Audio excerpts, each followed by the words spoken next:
हमारे वायुमंडल में सर्वाधिक महत्वपूर्ण गैस कौन सी है? नाइट्रोजन। परसेंटेज के आधार पर यह 78% पाई जाती है। सर्वाधिक पाई जाने वाली गैस नाइट्रोजन है। कितना परसेंट? 78%। दूसरे नंबर की सबसे बड़ी गैस ऑक्सीजन है, जो वायुमंडल में पाई जाती है 21%।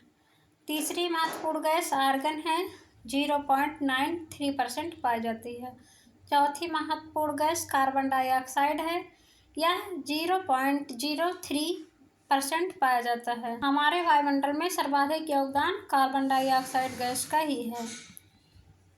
हम ऑक्सीजन ग्रहण करते हैं, नाइट्रोजन ग्रहण करते हैं और छोड़ते हैं। नाइट्रोजन तो नाइट्रोजन के रूप में छोड़ देते हैं, इसलिए इसकी मात्रा वायुमंडल में हमेशा इतना बना रहता है।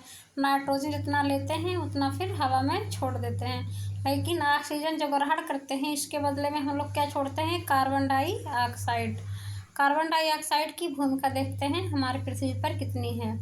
कार्बन डाइऑक्साइड वायुमंडल में फैलकर पृथ्वी से विकिरित ऊष्मा को पृथ्वी पर रोककर ग्रीन हाउस प्रभाव पैदा करती है। कार्बन डाइऑक्साइड जो है वायुमंडल में फैली रहती है या पृथ्वी से जो ऊष्मा विकिरण के रूप में आती है उसको रोक देती है।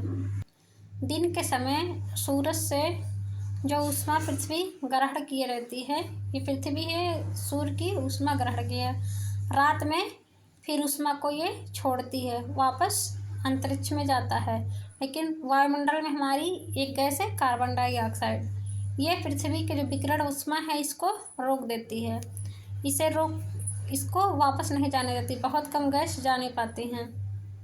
पृथ्वी की विकिरण बहुत कम जाने पाती, इसको परावर्तित करके फिर पृथ्वी पर भेज देती है। इसीलिए इसको ग्रीन हाउस गैस भी कहते हैं। कार्बन डाइऑक्साइड को कौन सा गैस कहते हैं? ग्रीन हाउस गैस कहते हैं, क्योंकि यह पृथ्वी से विकिरित ऊष्मा को पृथ्वी पर रोककर पृथ्वी पर ग्रीन हाउस प्रभाव पैदा करती है। और अगर यह गैस ना हो कार्बन डाइऑक्साइड, तो धरती इतनी ठंडी हो जाती रात में कि इस पर रहना असंभव होता, सब बर्फ की तरह जम जाते। किंतु जब कारखानों और धुएं के स्तर से वायुमंडल में इसका स्तर बढ़ता है, कोयला दहन, खनिज तेल इत्यादि के जलने से, कारखानों के धुओं से वायुमंडल में क्या होता है? कार्बन डाइऑक्साइड की मात्रा बढ़ती जा रही है। तब इस ऊष्मा के द्वारा पृथ्वी का तापमान बढ़ता है। जितनी मात्रा में कार्बन डाइऑक्साइड वायुमंडल में बढ़ेगी, उतनी ही ज़्यादा पृथ्वी के विकिरण को यह वापस पृथ्वी पर पहुंचाएगी। इससे क्या होगा? पृथ्वी का तापमान बहुत ज़्यादा बढ़ जाएगा। इसी को भूमंडलीय तापन कहा जाता है या ग्लोबल वार्मिंग कहा जाता है। ग्लोबल वार्मिंग, भूमंडलीय तापन क्या है? जब कार्बन डाइऑक्साइड द्वारा पृथ्वी की विकिरणों को परावर्तित कर दिया जाता है, इससे पृथ्वी का तापमान बढ़ता जाता है। इसी को ग्लोबल वार्मिंग या भूमंडलीय तापन कहते हैं। तापमान में इस वृद्धि के कारण प्रदेश के सबसे ठंडे प्रदेश में जमी हुई बर्फ पिघलती रहती है।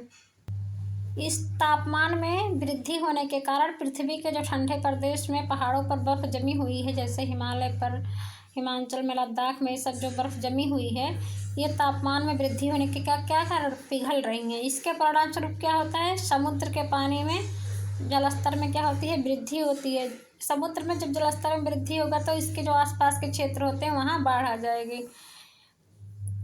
दीर्घ अवधि में इस कारण जलवायु में क्या होता है? अत्यधिक परिवर्तन हो सकता है। अगर ऐसे ही कार्बन डाइऑक्साइड की मात्रा हमारे वायुमंडल में बढ़ती रही तो क्या होगा? जलवायु में परिवर्तन हो जाएगा और इसके फलस्वरूप कुछ पेड़ पौधे और पशु लुप्त हो सकते हैं धीरे धीरे।